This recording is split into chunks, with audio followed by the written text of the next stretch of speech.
அஸ்ஸலாமு அலைக்கும். நாங்கள் வந்து இன்றைக்கி நாளைக்கு வந்து ரம்ஜான் பெருநாள், அதுக்கெலாம் வந்து மயிலாஞ்சி போட்டுட்ருக்குறோம்.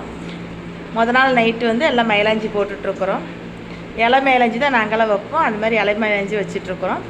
மறுநாள் காலையில் வந்து பெருநாள் அன்னைக்கு காலையில் வந்து டிஃபன் செஞ்சிட்ருக்கிறேன். நான் பூரி சுட்டு கறி குருமா வச்சிட்ருக்குறோம்.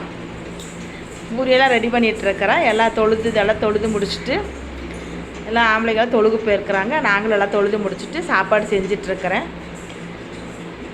கறி குருமாவும் பூரியும் ரெடி பண்ணிகிட்ருக்குறோம். நல்லா ரெடி ஆகியாச்சு. எல்லாம் இப்போ வந்துடுவாங்க. தொழுது முடிச்சுட்டு எல்லாம் டிஃபனெல்லாம் முடிச்சுட்டு மதியம் லஞ்ச் எல்லாம் ரெடி பண்ணணும். நாங்கள் வந்து சாப்பாடு வந்து கொஞ்சம் எல்லா பேர்த்துக்கு கொடுத்து விட்றனால சாப்பாடு வந்து எல்லாம் ரெடி பண்ணணும். கொஞ்சம் பூரி சுட்டு கொஞ்சம் வீட்டிலே வெண்பொங்கலும் ரெடி பண்ணி வச்சுட்டேன். ரம்ஜான் பெருநாள் எல்லாம் ஈத் முபாரக். ஐயோ ஐயோ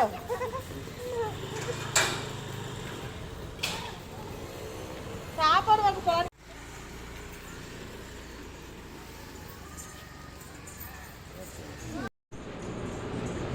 இப்போ லஞ்சுக்கு ரெடி பண்ணியாச்சு. இதெல்லாம் வந்து சாப்பாடு வந்து இப்போ எல்லாம் கொடுத்து விட்றதுக்கு வேண்டி எல்லாம் பேக்கிங் ஆகிட்டுருக்குது. எல்லாம் கொஞ்சம் பேர்த்துக்கு வந்து பாக்ஸில் பேக்கிங் பண்ணிகிட்டு இருந்தோம். கொஞ்சம் பேர்த்துக்கு வந்து பக்கெட்லலாம் போட்டு ரெடி பண்ணிகிட்டு இருந்தோம். எல்லாம் பேக்கிங் எல்லாம் ரெடி பண்ணிகிட்ருக்குறோம்.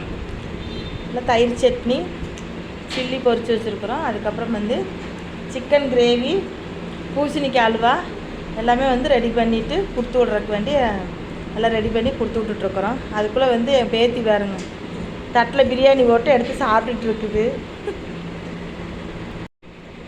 பிரியாணி வந்து கரெக்டாக காரம் இல்லாமல் கரெக்டாக இருந்ததுனால பாருங்கள் எவ்வளோ அழகாக எடுத்து சாப்பிட்டுட்ருக்குது. எல்லாம் பேக்கிங்கெல்லாம் பண்ணி நேரமாகவே எல்லாம் கொடுக்க வேண்டியவங்களுக்கு எல்லாம் கொடுத்து விட்டுட்டோம். எல்லாம் கொடுத்து விட்டு நாங்களும் எல்லாம் சாப்பிட்டுட்டு எல்லாம் ரெடி ஆகிடுச்சு. எல்லாம் ரெடி பண்ணி கொடுத்து விட்டு எல்லாமே வந்து காலையில் வந்து வேலையாக இருந்தனால நாங்கள் எதுவுமே ஃபோட்டோவெல்லாம் எடுக்கலை. நாங்கள் சாயந்தரம் தான் வேலையெல்லாம் முடிச்சுட்டு கொஞ்ச நேரம் எல்லாம் தூங்கி எழுந்திரிச்சிட்டு அதுக்கப்புறம் எல்லாம் ஃபோட்டோவெல்லாம் எடுத்து ரம்ஜான் நல்லபடியாக பெருநாள் நல்லபடியாக கொண்டாடணும். இந்த வீடியோ பிடிச்சிருந்ததுன்னா மறக்காமல் நம்ம middle class kitchen Kovai YouTube சேனலுக்கு சப்ஸ்கிரைப் பண்ணுங்கள், லைக் பண்ணுங்கள், மறக்காமல் கமெண்ட் பண்ணுங்கள், பெல் ஐக்கானை கிளிக் பண்ணுங்கள். ஃபுல் வீடியோ வந்து ஸ்கிப் பண்ணாமல் பாருங்கள். மறக்காமல் இந்த வீடியோ பிடிச்சதுன்னா லைக் பண்ணுங்கள். தேங்க்யூ.